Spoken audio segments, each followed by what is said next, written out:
They fled under the cover of night. A carpenter, his young wife, and their fragile infant, barely days old, not to another village, not to a neighboring province, but to Africa, to Egypt, a place rich with gods, pyramids, and ancient prophecy, and the child in Mary's arms. He was no ordinary child. This is the untold story of when Jesus lived in Africa. You've heard of Bethlehem, you've heard of Jerusalem, but rarely, if ever, are we told what happened between the birth of Christ and his reappearance as a 12-year-old boy in the temple, an entire decade lost to history. But what if I told you that during those silent years, Jesus walked the sands of the Nile? According to the Gospel of Matthew, chapter 2, verses 13-15, an angel appears to Joseph in a dream, warning him of King Herod's deadly intentions. Take the child and his mother and flee to Egypt. Stay there until I tell you. Herod, fearing the rise of a rival king, orders the massacre of all male children under the age of 2 in Bethlehem, an act historians later refer to as the Massacre of the Innocents. And so, with no time to spare, the Holy Family escapes into Egypt. This single line, this one brief passage, holds a key to a forgotten journey. Early Coptic Christian tradition fills in what the Gospels do not. It tells of a long, treacherous route through the deserts of Sinai into the land of the Pharaohs.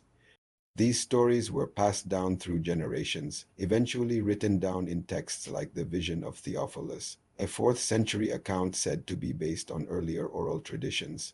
They say Jesus, Mary, and Joseph traveled over 1,600 kilometers through the harsh wilderness, not for days, but for years, in the city of Cairo. Today stands the Church of Abu Serga, nestled in old Coptic Cairo. Beneath it, a cave where many believe the Holy Family took refuge. Archaeological evidence confirms the early Christian presence in the area by the 1st century. But it is the stories, the living memory of these sites that breathe life into the journey. In Madi, south of Cairo, near the banks of the Nile, another church holds a Bible said to have floated downstream, arriving at the spot where the Holy Family once stood. Locals have protected the site for centuries. A boat-shaped icon inside the church points to the legend that Mary and Joseph may have traveled by boat along the Nile, seeking safe haven in a land that had already known centuries of Jewish refugees, because Egypt was not unfamiliar with Hebrew families. After all, the Jews had lived there for hundreds of years during the time of the patriarchs. The book of Exodus reminds us of the Hebrew presence, and even centuries later, the Jewish philosopher Philo of Alexandria speaks of a thriving Jewish population in Egypt during the time of Christ. But what did Egypt look like at the time Jesus arrived? It was a Roman province annexed in 30 BC after the suicide of Cleopatra and Mark Antony. The bustling city of Alexandria had become one of the intellectual capitals of the Roman world, home to the great library of Alexandria and a melting pot of Greek, Egyptian, Jewish, and Roman cultures.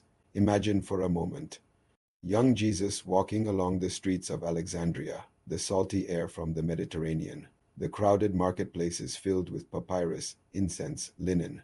Perhaps he heard the teachings of Jewish scholars. Perhaps he saw the towering Serapeum. But it wasn't only Alexandria. Tradition says the family journeyed far to places like Matarea, where a sycamore tree still stands. It's called the Tree of the Virgin, said to have sheltered Mary and Jesus beneath its branches. Nearby, a spring bubbles from the ground, a site where, according to local lore, the infant Jesus struck the earth, bringing forth water for his thirsty mother. The image is powerful, the Son of God bringing water from dry earth in a foreign land. The Holy Family's route is now known as the Flight into Egypt, and it is traced through more than 24 sites across Egypt, from Erish in the Sinai to Asayat in Upper Egypt. Along this route, locals still keep the stories alive. Monasteries, churches, and shrines dot the path, each one layered in myth and memory. In the Wadi el Natron Desert, for instance, early Christian monks settled not long after the Holy Family's time. The region became a cradle of monasticism, and some monks believed they were walking the very sands that Jesus had once crossed. But here's where the story takes a deeper, more dramatic turn. Some scholars like Dr. Otto Meinardus, a noted authority on Coptic Christianity, argue that Jesus may have spent up to 4 years in Egypt. Others suggest as many as 7. That would mean Jesus' earliest memories, his first steps, his first words, were not in Nazareth, but in Africa. And yet, This truth remains largely ignored in Western teachings. Why? Is it because this part of the world, Africa, has long been seen as peripheral to the biblical narrative, when in fact it was central? In the Old Testament, Egypt was a land of refuge and exile. Abraham went there during famine. Joseph rose to power there. Moses was born there, and centuries later, Jesus sought safety there. Africa was not a detour. It was a sanctuary, a teacher, a keeper of divine memory. Even more astonishing is the fact that Egypt would later become one of the first regions to embrace Christianity, long before Rome declared it legal. In fact, by the 2nd century, Christian theology flourished in Alexandria. Thinkers like Clement and Origen laid the foundations of Christian doctrine in Africa. And yet we rarely ask how much of Jesus' early worldview was shaped by his years in Egypt.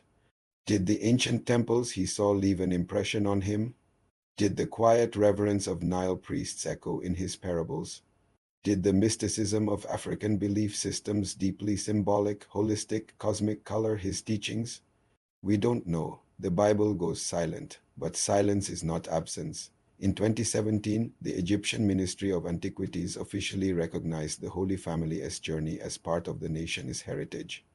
Pilgrimage routes were mapped, restoration efforts began. The government hoped this would draw attention not just to tourism, but to the spiritual bond between Africa and the Christ child, and still, most of the world remains unaware. So we ask again, why does this story remain buried beneath centuries of Western focus? Perhaps because it challenges the familiar image, the pale-skinned Christ with European features.